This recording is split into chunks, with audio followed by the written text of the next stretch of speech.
The stars in Sector 7 Gamma looked the same as any other dead zone in the galaxy. Commander Taemin sat in his captain's chair, watching the view screen display another lifeless rock. His ship, the survey vessel Brightwing, had been mapping this region for 3 months. Every planet was the same. Dead. Empty. Worthless. Another scan complete, Commander, Jiwoo said from her science station. She was young for a Vrelian officer, barely past her 2nd century. Her green skin glowed slightly under the bridge lights. Nothing unusual. Just like the last 40 planets. Taemin nodded. He was tired. This mission was supposed to be routine. Map the dead systems. Mark them for future mining. Move on. Nobody expected to find anything interesting out here. This sector had been abandoned for hundreds of thousands of years. Take us to the 3rd planet's moon, Taemin ordered. We'll do one final scan and then jump to the next system. Hyun-sik, the pilot, was a Krell. His 4 arms moved across the controls with practiced ease. Course set. Arriving in 10 minutes. The 3rd planet was called Earth in the old records. Ancient stories said a species called humans once lived there. But that was 500,000 years ago. The Galactic Council considered humans a myth now, just another dead civilization that didn't survive long enough to reach the stars. As they approached the moon, Jiwoo's station started beeping. She leaned forward, her eyes widening. Commander, I'm getting strange readings. What kind of readings? Taemin stood up from his chair. Energy signatures. Deep below the surface. Very deep. Jiwoo's fingers danced across her controls. This doesn't make sense. The power levels are massive. Nothing should be active on a dead moon. Taemin walked over to her station. The numbers on her screen were impossible. Run the scan again. Your equipment might be broken. Jiwoo ran 3 more scans. Each one showed the same results. It's not broken, sir. There's something down there. Something big. Hyun-sik turned in his seat. The council said not to investigate anything unusual. We're supposed to report and move on. That was true. The council gave clear orders. But Taemin had been doing this job for 20 years. He had never seen readings like this. If there was something valuable down there, finding it could make his career. He made his decision. Take us down. Find a landing site near the energy source. The moon's surface was gray and dusty. Millions of years of meteor impacts had left it scarred and broken. Hyun-sik landed the ship in a large crater. The energy readings were strongest about 200 meters to the north. Taemin, Jiwoo, and Hyun-sik put on their environment suits and left the ship. The moon had no atmosphere. Their boots kicked up dust that hung in the low gravity. They walked slowly toward the location Jiwoo's scanner indicated. There, Jiwoo pointed. The entrance is right there. At first, Taemin saw nothing. Just more gray rock. Then he noticed it. A perfectly square section of the crater wall was slightly different from the surrounding stone. It was too smooth. Too perfect. That's not natural, Hyun-sik said. Jiwoo approached the wall and touched it. Her scanner showed it was metal, not rock. Taemin examined the surface. He found what looked like a control panel, also covered in dust. He brushed it clean. Symbols appeared on the panel. Strange symbols he had never seen before. Can you read this? He asked Jiwoo. She studied the symbols. No. But my scanner is picking up basic mathematical patterns. Maybe if I... She touched several symbols in sequence. The ground shook. The massive door began to move. Dust and rocks fell away as it slid open, revealing a dark tunnel leading down into the moon. Lights flickered on inside, one by one, stretching into the distance. By the council, Hyun-sik whispered. They entered the tunnel. It was huge, wide enough to drive a ship through. The walls were smooth metal, unmarked by time. The lights overhead were bright and steady, as if they had been turned on yesterday, not millions of years ago. They walked for 30 minutes. The tunnel sloped down. taking them deeper into the moon. Finally, they reached another door. This one opened automatically as they approached. What they saw on the other side made them stop breathing. It was a cavern. But calling it a cavern was like calling a star a candle. The space stretched for kilometers in every direction, and it was filled with ships. Thousands of ships. Tens of thousands. All perfectly preserved, floating in some kind of stasis field. Each ship was enormous. The smallest was twice the size of a council battleship. The largest were like cities, massive beyond comprehension. What is this? Jiwoo's voice shook. Who built this? Mine. Taemin walked forward slowly. The ships were arranged in neat rows, like soldiers standing at attention. Their hulls were smooth and dark, covered in armor plating that looked more advanced than anything the galaxy currently used. Each ship had the same symbol on its side. A blue and green sphere. That's Earth, Taemin said quietly. The third planet. These are human ships. Hyunsik laughed nervously. That's impossible. Humans were primitives. They died out before they reached space. Then explain this, Jiwoo said. They found a control room near the entrance to the massive chamber. The equipment inside was still active. Jiwoo connected her scanner to one of the terminals. Information flooded her screen. I'm getting data, she said. Lots of data. Ship specifications, crew manifests, mission logs, everything is here. She read silently for a moment, her face growing pale. Taemin looked at her screen. The numbers were staggering. Each ship was a weapons platform, more powerful than anything in the modern galaxy. The technology described in the files was centuries beyond current understanding. Keep reading, Taemin said. Find out why they built this. Jiwoo found the mission files. She opened the last one recorded, dated over 500,000 years ago. A hologram appeared above the terminal. It showed a human woman in a military uniform. She looked tired and serious. This is Admiral Da-un, Terran Defense Force, the recording said. If you're watching this, then you've found our fleet. We built this because we detected something coming from dark space, something that destroys civilizations. We studied the pattern. It moves through the galaxy every few million years, consuming everything it finds. We called it the Devour. The Admiral paused.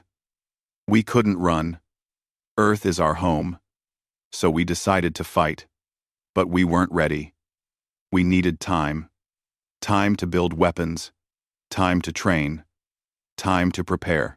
So we put ourselves to sleep and left instructions for our machines. Build until you're ready. Build until nothing in the galaxy can stop you. The recording showed images of massive battles. Ships dying. Planets burning.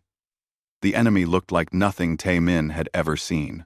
Organic vessels that moved like living things, consuming everything they touched. We calculated it would take 500,000 years to build the fleet we needed, the Admiral continued.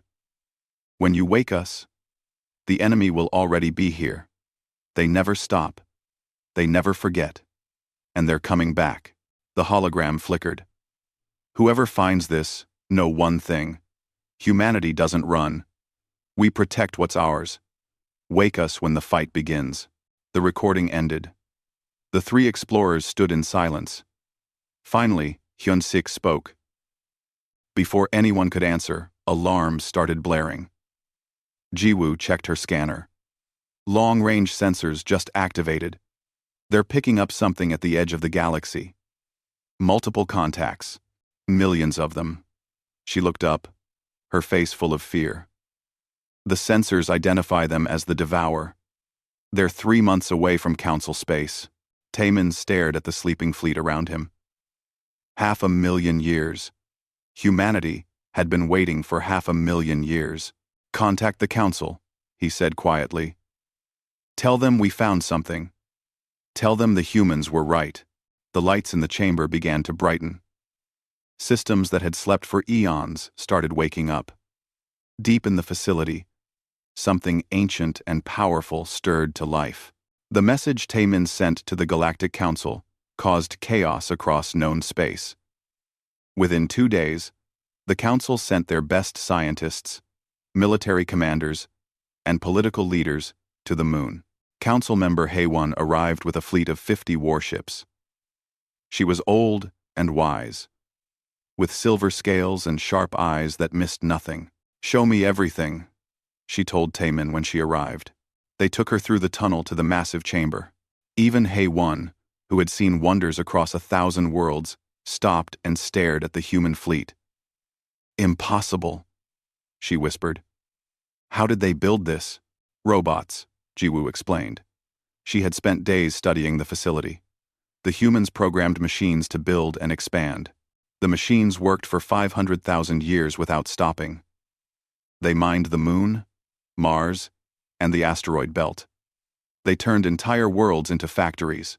Sung Ho, the galaxy's greatest expert on dead civilizations, walked around touching everything with wonder.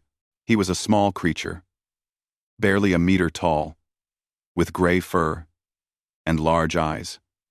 "This changes everything we know about humans. We thought they were primitive. We were so wrong." More teams arrived every day. Engineers examined the ships.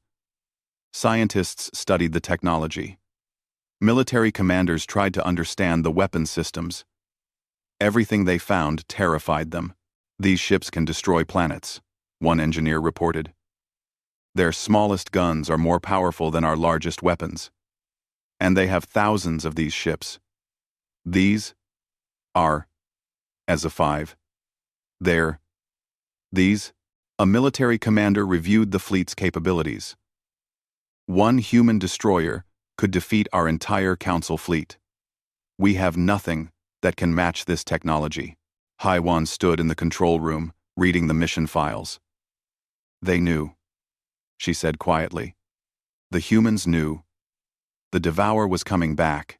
They prepared for 500,000 years for this fight." She looked at the sleeping ships. "The question is, do we wake them?" "We have to," Taemin said. "The Devourer is 2 months from Council space now. We've sent ships to slow them down. None returned. Our weapons don't work. The enemy adapts too quickly. But these humans fought them before," Haewon argued. "And they still chose to sleep instead of fighting. Maybe they lost. Maybe they're sleeping because they knew they couldn't win." Sung Ho was reading through historical records on another terminal. "No," he said. "Look at this. They didn't lose. They survived the first encounter, but it cost them everything. Billions died. Their home planet was nearly destroyed. They went into stasis because they needed better weapons. Weapons that take centuries to build." 2. Untain. "The Genesis Array," Jiwoo added. She had found references to it in the files. "They're building something called the Genesis Array. The files are encrypted, but from what I can read, it's a weapon that can change the laws of physics in a local area." "That's impossible," Haewon said. "Everything here is impossible," Taemin reminded her. "But it's all real." "Taemin." While they debated, Sung Ho continued exploring the facility. He went deeper than anyone had gone before, following power conduits down to the moon's core. There he found another chamber. This one was different. Smaller, colder, filled with pods that glowed with soft blue light. "I found something," he called over his communicator. "You need to see this." The others joined him quickly. The chamber contained thousands of pods arranged in neat rows. Each pod held a human in suspended animation. Their bodies were preserved perfectly, frozen in time. "The crew," Jiwoo said. "These are the people who built this fleet." Sung Ho approached the nearest pod. A name was written on it in several languages. One language was still used in the modern galaxy. He could read it. "Admiral Da-un," he said. "The woman from the recording." "She's here." Haewon examined the pod. "Can we wake them?" "I don't know," Jiwoo said. She studied the control panel next to the pods. "The system is automated.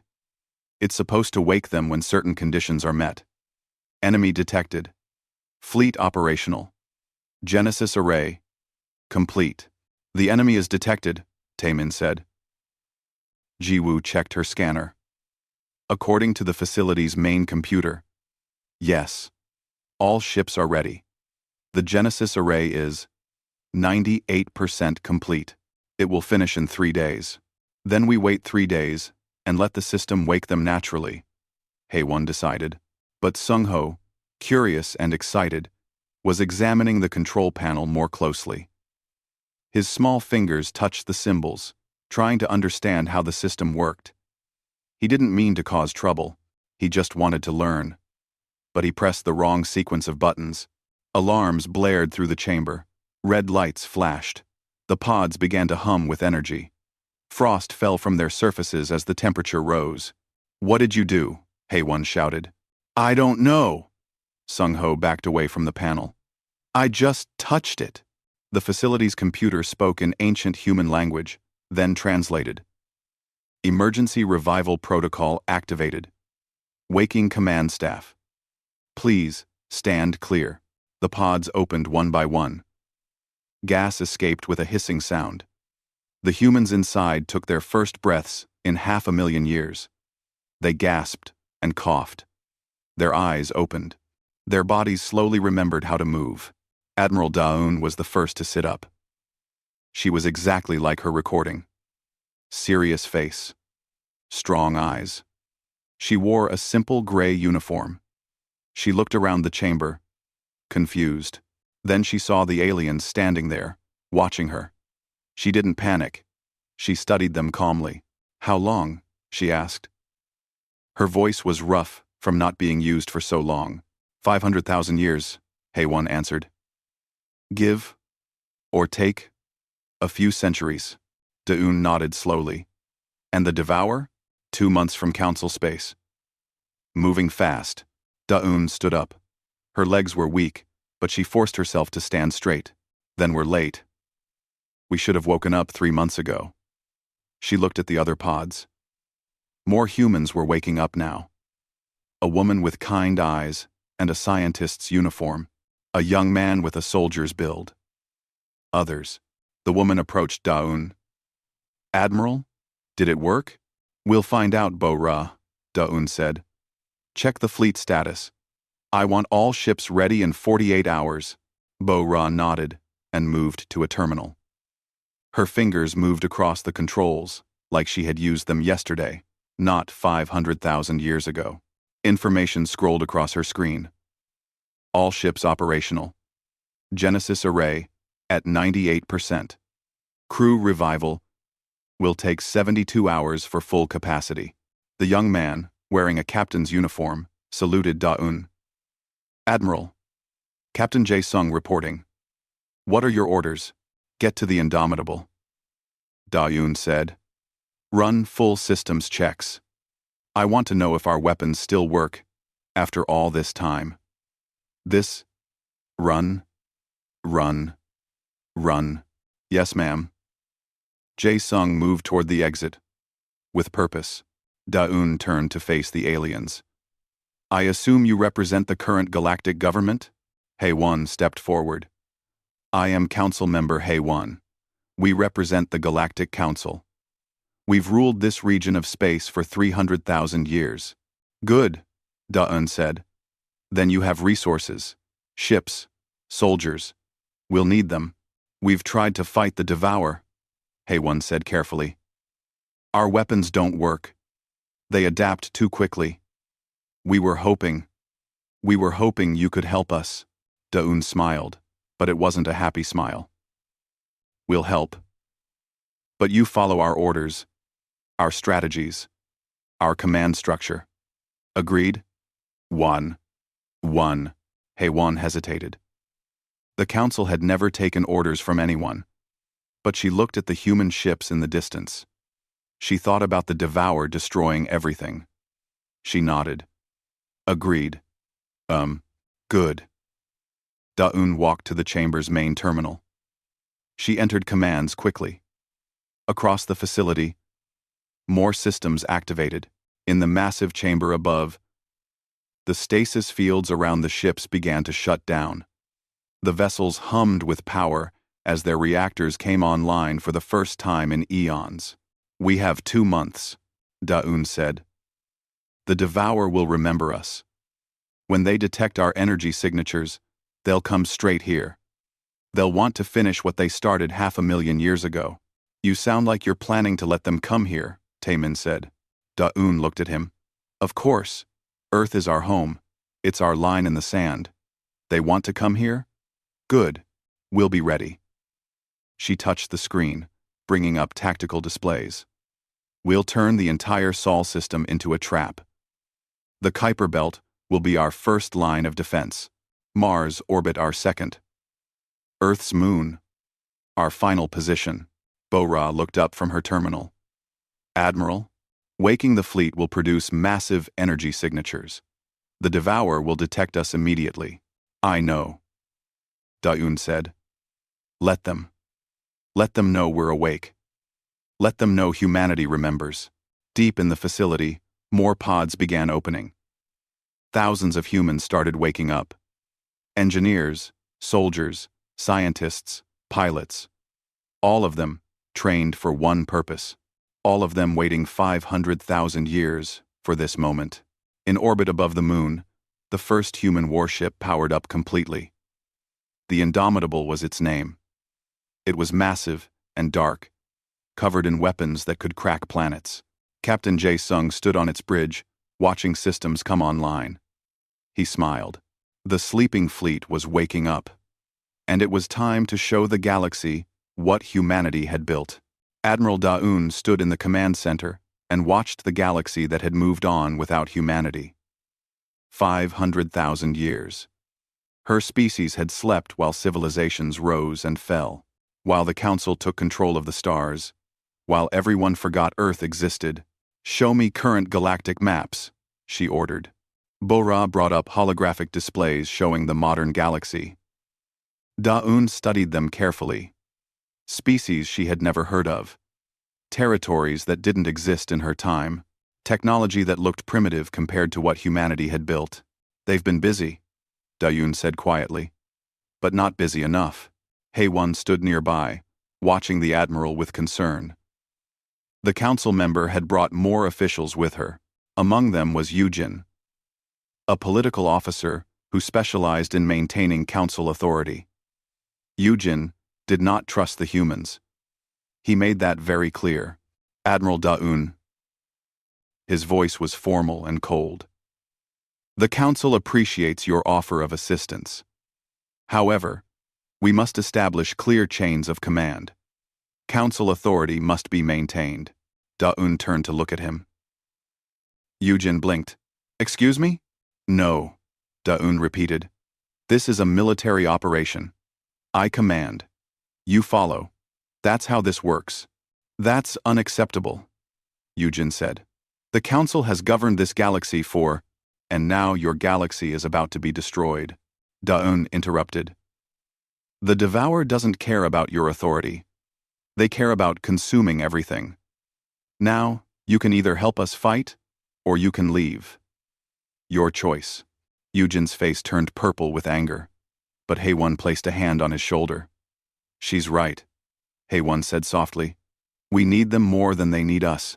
Across the lunar facility, more humans woke every hour. The medical bays were full of people slowly recovering from centuries of sleep.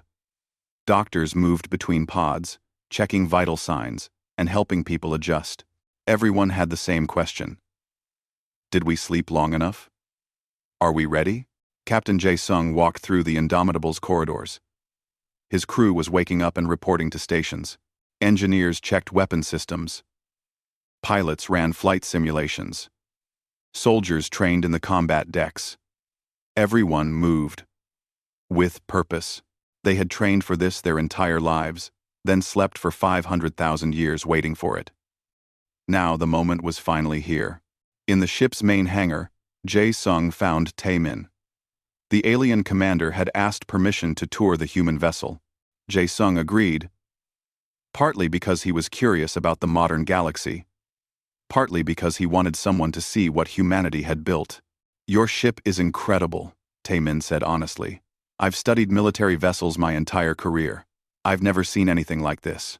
The Indomitable is actually one of our smaller capital ships, Jae-sung said. We have dreadnoughts 3 times this size. Taemin touched the wall. The metal was smooth and dark. What's this armor made from? Compressed matter folded through 11 dimensions, Jae-sung explained. It can withstand anything short of a direct supernova blast. He saw Taemin's confused expression. Your scientists will figure it out eventually. Number send. Number send.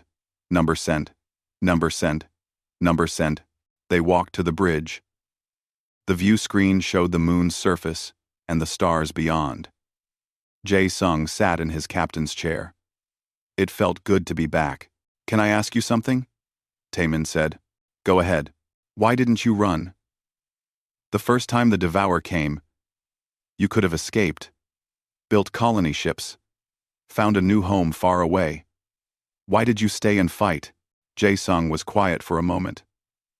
Because Earth isn't just a planet. It's where we come from. It's where our parents are buried. It's where our children would grow up.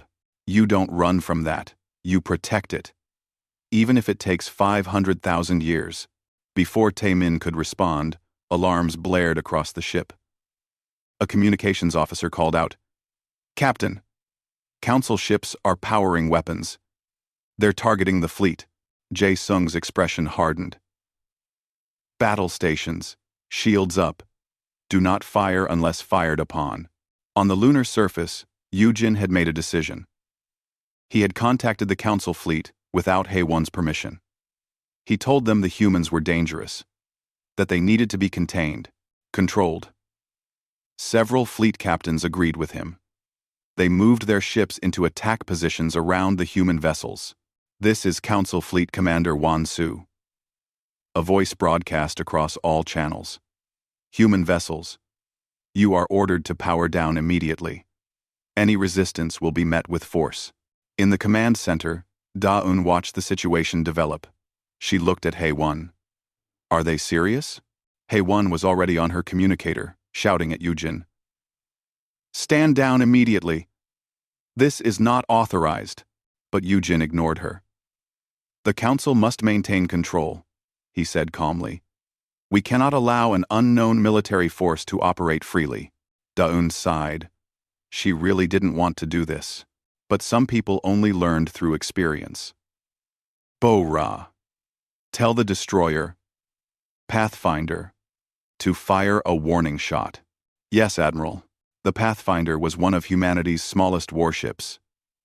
Just 200 meters long. Barely large enough to be called a destroyer. It floated near Mars' orbit, watching the Council ships with passive sensors. Its commander, a young woman named Eun-ji, received her orders and smiled. Finally, she said, target their command ship. Single shot. Disable only. No casualties. Target locked, her weapons officer confirmed. Fire. The Pathfinder's main gun glowed. A beam of concentrated energy shot out, moving faster than light. It crossed the distance between Mars and the Moon in microseconds. The beam struck the Council command ship perfectly, passing through its shields like they weren't there. Every system on the ship shut down instantly. Engines dead. Weapons offline. Life support barely functioning.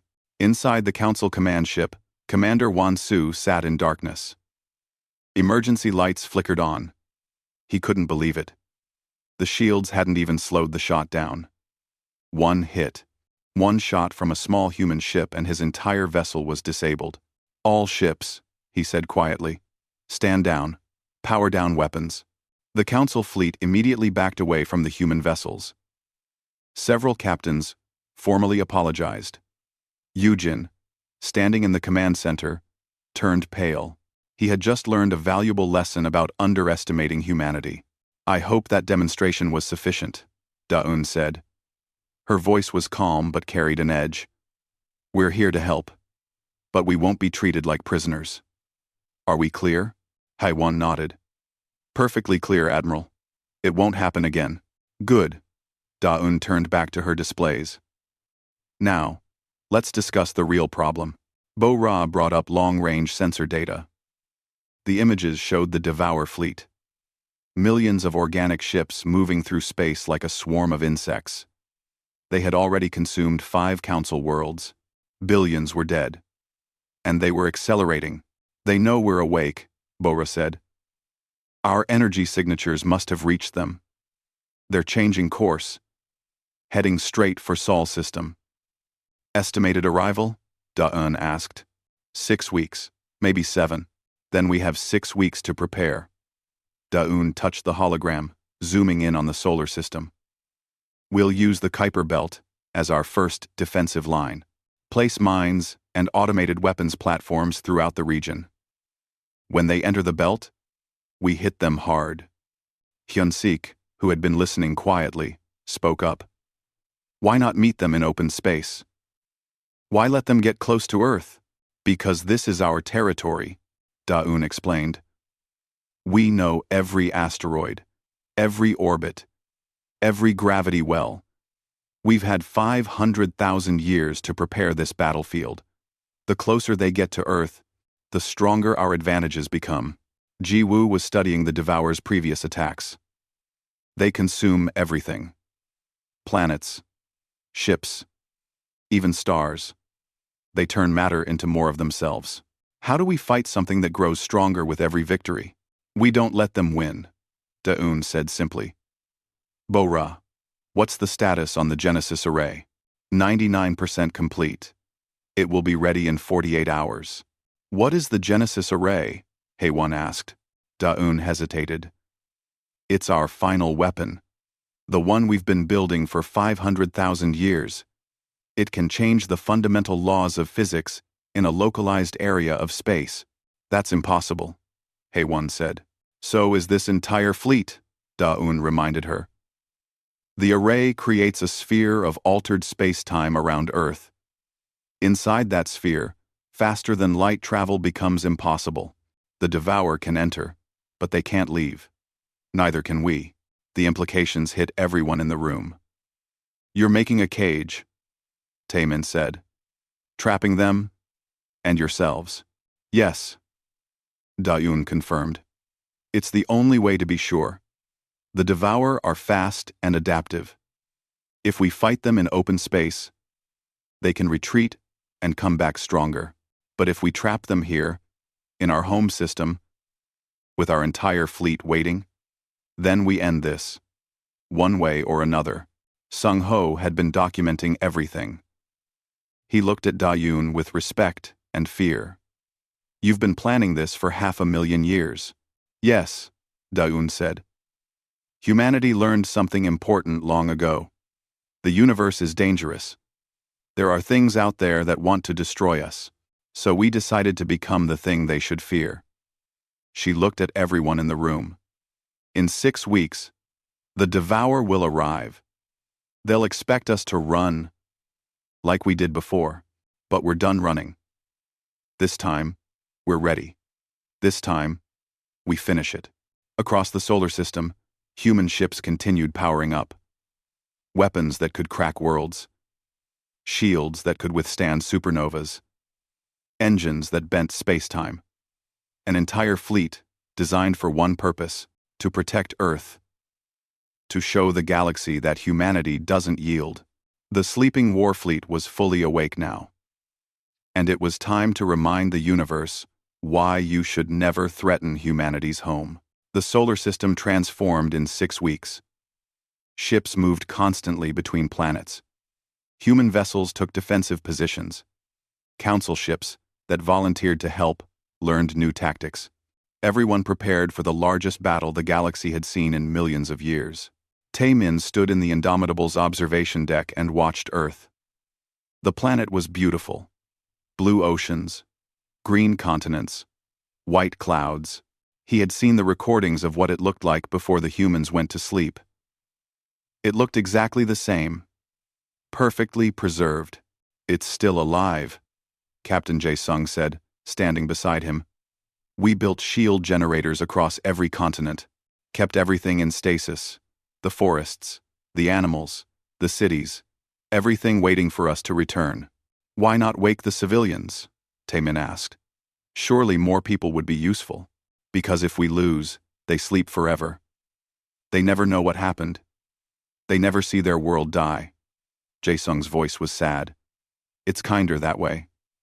In the command center, Admiral Da-eun reviewed fleet positions with her officers. 50,000 human warships spread throughout the solar system. The largest fleet humanity had ever assembled. Kuiper Belt defenses are complete, Bo-ra reported. 10,000 automated weapons platforms, 15 million mines, gravity traps on every major asteroid. When they enter, we'll know immediately. Mars orbit? Da-eun asked. 20,000 ships holding position. Another 5,000 in reserve near Jupiter. Bo-ra pulled up tactical displays. Admiral, the Council has contributed 2,000 vessels. They're positioned in the outer ring. Hae-won entered the command center. The council member had spent weeks learning human military procedures. She looked tired but determined. My ships are ready, Admiral. My captains understand their assignments. Good, Da-eun said. When the battle starts, keep your vessels in support positions. Your weapons won't hurt the Devourer much, but you can draw their attention. Make them split their forces. Understood? Hae-won paused. The council is grateful. Many didn't believe we could stand against the Devourer. You've given us hope. Devourer. 2. Devourer. Da-eun nodded but didn't smile. She knew what was coming. Hope was good, but it wouldn't be enough. They needed to be perfect. On Earth's surface, Hyun-sik walked through an empty city. The shields kept everything preserved but created an eerie feeling. Cars sat in streets, where they had stopped 500,000 years ago. Buildings stood tall and unchanged. Parks were green and perfect. But no people. No sounds. Just silence. It's like a museum, he said to Ji-woo, who walked beside him. It's a time capsule, Ji-woo corrected. The humans froze their entire world at one moment, everything waiting for them to come home. She touched a building wall. I've studied dead civilizations my entire life. I've never seen one preserved like this. They really believed they would win. They still do, Hyun-sik said. Have you seen them train? They move like machines. Every soldier knows exactly what to do. Every pilot flies perfectly. They've prepared for this their entire lives. Ji-woo was quiet. She had been studying human history in the archives. They lost a lot the first time they fought the Devourer. Billions died. Entire fleets destroyed. They barely survived. And they chose to stay and prepare instead of running. I don't know if that's brave or insane. Maybe both, Hyun-sik said. In the lunar facility, Dr. Bo-ra worked on the Genesis Array's final preparations. The weapon was massive. It stretched deep into the moon's core, drawing power from the planet's rotation. It would take every bit of energy the solar system could produce to activate it. Sung-ho watched her work. The small scientist had become fascinated with human technology. It creates a bubble, Bo-ra explained. Inside the bubble, the speed of light drops to almost nothing. Ships can't go faster than light, because there is no faster than light. Everything slows down, including you, including us. Once we activate it, no one escapes. Not them. Not us. We fight until someone wins. Bo-ra checked her calculations again. The array will stay active for 2 weeks maximum. After that, it burns out. If we haven't won by then, we won't win at all. 2 weeks to save the galaxy, Sung-ho said quietly. No pressure. Bo-ra smiled slightly. We've been waiting 500,000 years. 2 weeks feels fast. Across the fleet, human soldiers trained constantly. They ran simulations of Devourer attack patterns, practiced boarding actions, studied every piece of data from the First War. Captain Jae-sung pushed his crew hard. He needed them perfect. One mistake could cost everything. Tae-min joined some training sessions. The humans welcomed him. They taught him their tactics, their philosophy of war. It was different from Council doctrine, more aggressive, more willing to take risks. "We believe in overwhelming force," a human marine named Minsu explained during hand-to-hand combat training. "Hit them hard. Hit them fast. Don't give them time to adapt." "But the Devour do adapt," Taemin said. "That's what makes them so dangerous. Then we adapt faster." Minsu said simply. "That's what we've been training for." 4 weeks passed. The Devour fleet entered the outer edge of the galaxy. Long-range sensors showed them clearly now. Organic ships that looked alive. They moved in swarms, consuming small asteroids and comets to fuel their growth. Everything the Council threw at them failed. Energy weapons were absorbed. Kinetic weapons were dodged. Nuclear weapons just fed them more energy. "They remember our weapons," Admiral Daun said, watching the reports. "They've adapted to Council technology." "Good. They haven't seen ours yet." 2 weeks later, the Devour reached the Kuiper Belt, the outermost edge of the solar system, the point of no return. Every human ship went on high alert. Every weapon powered up. Every crew member took their positions. "They're entering the belt now," Bora announced. "Multiple contacts. Millions of them." She paused. "Admiral, they're larger than before. They've been growing." "I know," Daun said calmly. "Jiwoo. What's their formation?" Jiwoo had integrated into the human command structure. She studied the enemy fleet from her station. "They're spreading out. Searching. They know we're here but can't locate us exactly." "Trime. 7-5. Let them search," Daun said. "Wait until they're fully committed to the belt. Then activate all mines simultaneously." The Devour ships moved deeper into the Kuiper Belt. They passed asteroids, comets, dormant weapons platforms that looked like rocks. The enemy was cautious, but confident. They had won every fight for millions of years. They expected to win this one too. Then they triggered the first mine. The explosion lit up space like a new star. Not just one mine. Thousands. All activating at once across the entire belt. Nuclear fire, combined with exotic weapons, gravity traps activated, pulling Devour ships into crushing forces. Automated platforms woke up and started firing. Beams of pure energy cut through the organic vessels. The entire Kuiper Belt became a death zone. "First wave effectiveness?" Daun asked. 30% casualties, Bo-Ra reported. "They're adapting. Shields forming. They're still coming." "Good. That's what we expected. All ships, prepare for Phase 2. Let them think they're winning." The Devour pushed through the belt, taking heavy casualties, but continuing forward. They had learned that retreating cost time. Time let enemies prepare. Better to push through and adapt along the way. They had seen this tactic work 1,000 times before, but they hadn't fought humans before. As the Devour cleared the belt and entered the inner solar system, they detected the main human fleet near Mars orbit. Thousands of warships waiting. Weapons charging. The enemy swarm accelerated, eager for combat. "They're taking the bait," Jae-sung said from the Indomitable's bridge. "Right where we want them.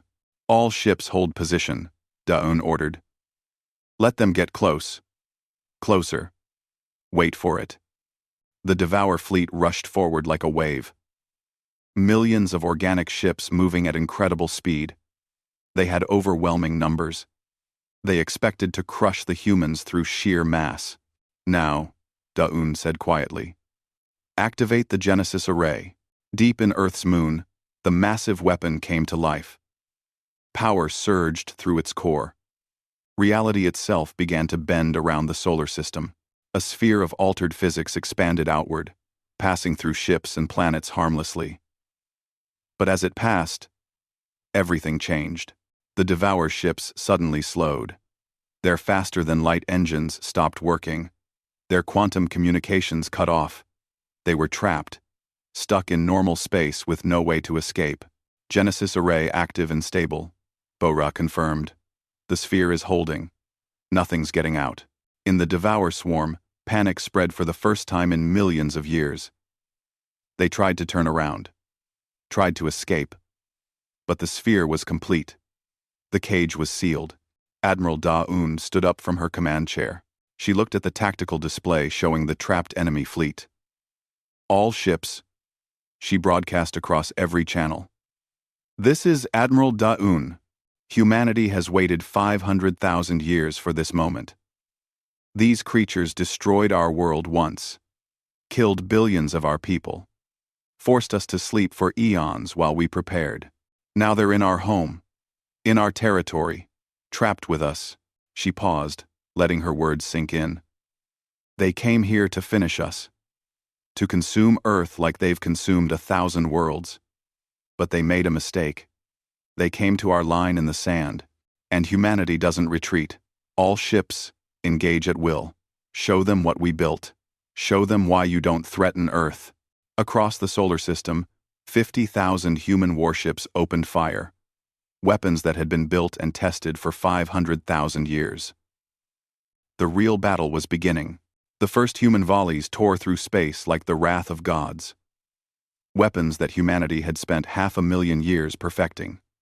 Singularity cannons that created miniature black holes inside enemy ships. Quantum disruptors that made matter simply stop existing. Causality missiles that hit targets before they were fired. The Devourer had never seen weapons like these. Their organic ships, which had absorbed energy weapons for millions of years, suddenly found themselves facing attacks they couldn't adapt to. Entire sections of the swarm vanished in seconds.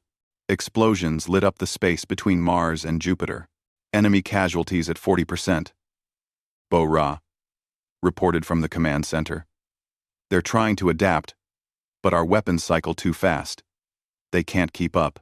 Admiral Da-Un watched the tactical display calmly. Even as she spoke, some Devourer ships began surviving hits that should have destroyed them. Their organic nature let them evolve rapidly. New armor grew. New defenses formed. They're adapting to our singularity cannons. A weapons officer reported. Effectiveness dropping. Switch to causality weapons. Da-Un ordered. Keep them guessing. Never use the same weapon twice in a row. Captain Jae-Sung commanded the Indomitable from the front lines. His ship moved through the battle like a dancer, dodging enemy attacks while firing precisely.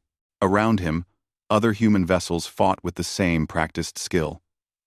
500,000 years of preparation showed in every movement. Target that cluster, Jae-Sung ordered. Full spread. Fire. The Indomitable's weapons unleashed death. A dozen Devourer ships died in seconds. But more came. Always more. The enemy had millions of vessels. They could afford losses. They threw bodies at the humans in endless waves. They're trying to overwhelm us with numbers, Taemin said. He stood on the Indomitable's bridge as an observer. Your weapons are superior, but they have so many ships. We expected that, Jae-Sung said. Watch. The human fleet suddenly changed formation. Ships that had been fighting defensively switched to attack. They drove forward in coordinated strikes, punching holes through the Devourer swarm. Council ships followed, supporting the advance with covering fire. Hai One commanded the Council forces from her flagship. Stay in formation. Support the human advance. Don't break ranks. Her ships were outmatched technologically, but they could still be useful. They drew enemy fire. They provided covering strikes. They made the Devourer split their attention. The battle raged for 3 days without stopping. Ships on both sides fell. Humans died. Aliens died. The Devourer lost millions of vessels but kept coming.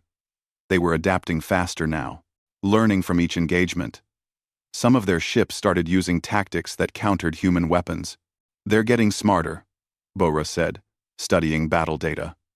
They're coordinating better. Using strategies we haven't seen before. Because they've fought us before, Da-Un said grimly. 500,000 years ago. They remember. They kept those memories and used them to prepare, just like we did. She pulled up fleet status. Human casualties were mounting. 30 ships lost, then 50, then 100. In the middle of the third day, disaster struck. A Devour attack group broke through the defensive line near Jupiter. They targeted the Council support ships. HFY's flagship took multiple hits. Its shields failed. Hull breaches on every deck. "All hands, evacuate," HFY ordered. But she stayed on the bridge, trying to keep her ship functioning long enough for her crew to escape. Eugene, the political officer who had doubted the humans, worked frantically to reroute power. "I can't stabilize it. We're losing containment." A human destroyer, the Swift Victory, detected the crisis. Its captain, a woman named Sujin, made an instant decision. Full power to shields. Ram that Devour cluster. Clear them away from the flagship. Her crew didn't hesitate. They drove their ship directly into the enemy formation at full speed. The Swift Victory's shields pushed Devour vessels aside like leaves. But the collision damaged the destroyer badly. Its hull cracked. Systems failed. "Evacuate now," Sujin ordered. Her crew moved to escape pods. But she stayed behind, keeping the ship's weapons firing until the last second, giving the Council flagship time to retreat. The Swift Victory exploded seconds later, taking 3 Devour ships with it. HFY watched from a rescue shuttle.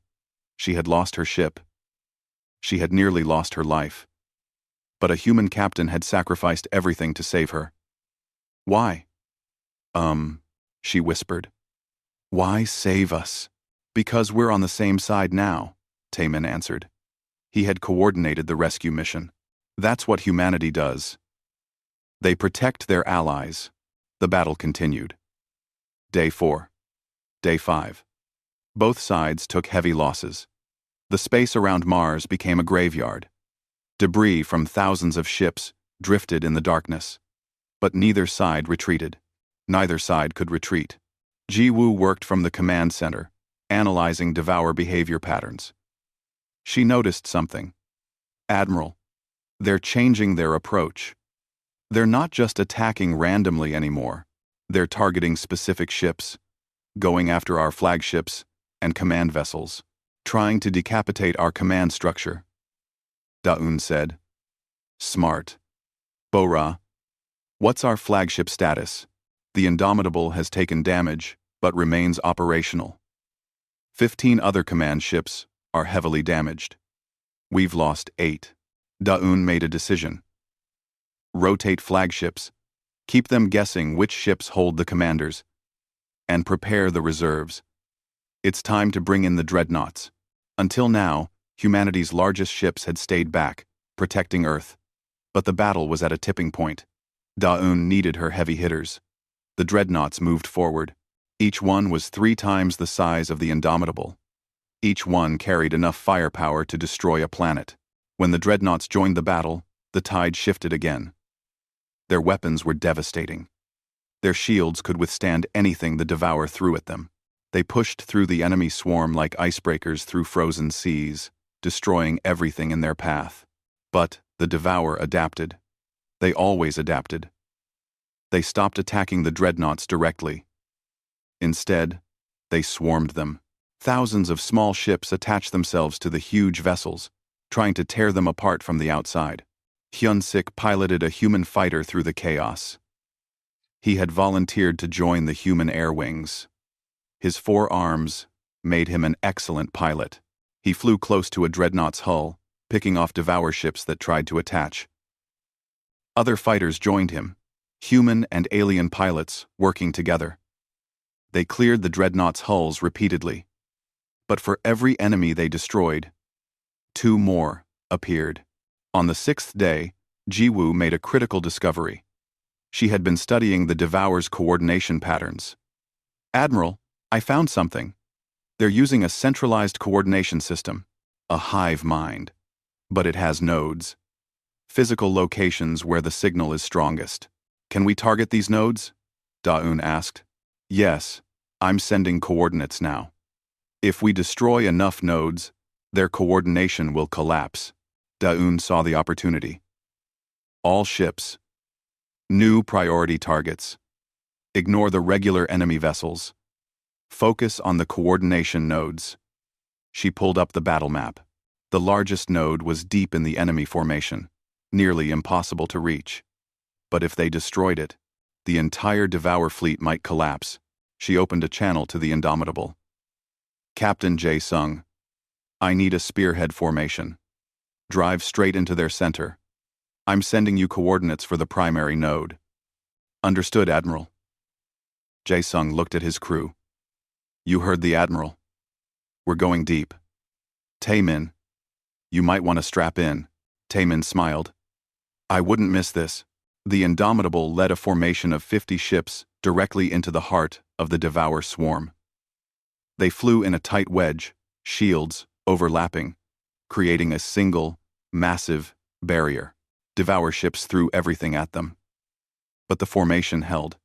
They pushed deeper, closer, to the node. Target acquired. The weapons officer called out. It's massive. Some kind of organic command ship. 10 times larger than anything else they have. Fire everything, Jae-sung ordered. Kill it. The Indomitable and its support ships unleashed a simultaneous strike. Every weapon, every missile, every ounce of power they had left. The attack hit the command node perfectly. The massive organic ship tried to defend itself. Tried to adapt. But there were too many weapons hitting too fast. The node exploded in a brilliant flash. The shockwave destroyed dozens of Devour ships around it. And across the entire swarm, coordination failed. Ships stopped moving in patterns, started attacking randomly. They became confused, disorganized. It worked, Jiwoo shouted. The hive mind is fractured.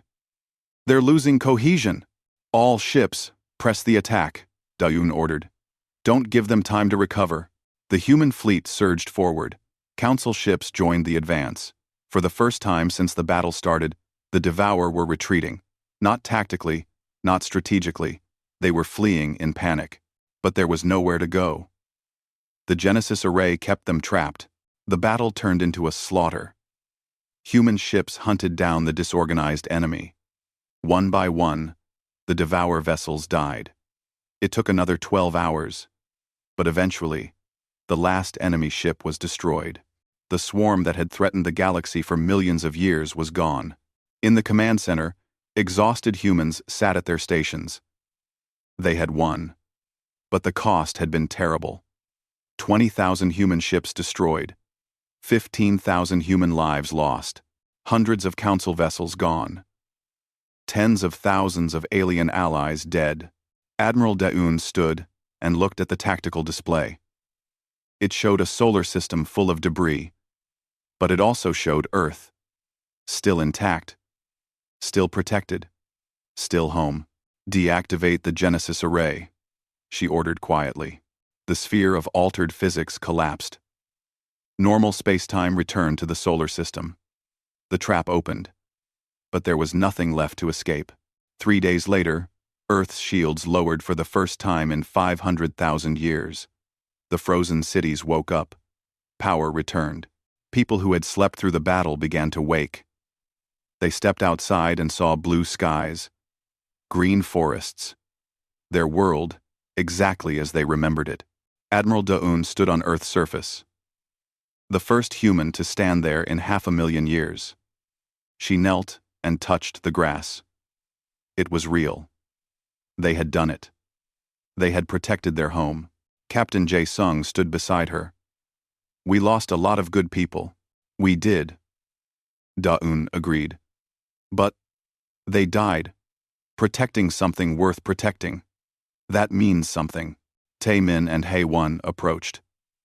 The alien leaders had survived the battle. Hae-won carried a document. The Council has asked me to present this. It's called the Terran Compact. It officially welcomes humanity back to the galaxy, not as subjects, as protectors, equal partners. Daeun read the document. It granted humanity full sovereignty, gave them control of their own territories, recognized Earth as the birthplace of the galaxy's greatest defenders. We accept, she said. But on one condition. We continue to guard this region of space. We make sure the Devour never return. And if they do, we're ready. That's exactly what we hoped you'd say, Hay1 said. Weeks passed. Human cities slowly came back to life. People adjusted to a galaxy very different from the one they remembered. But they adapted. They always adapted. Sung Ho wrote a comprehensive history of the battle. He documented every detail, made sure the galaxy would remember what happened, how humanity slept for 500,000 years just to protect their home, how they built a fleet powerful enough to challenge extinction itself. Taemin accepted a commission in the human fleet. He wanted to learn more, to understand these remarkable people better. He stood on the bridge of a new ship, designed by Dr. Bora using both human and galactic technology.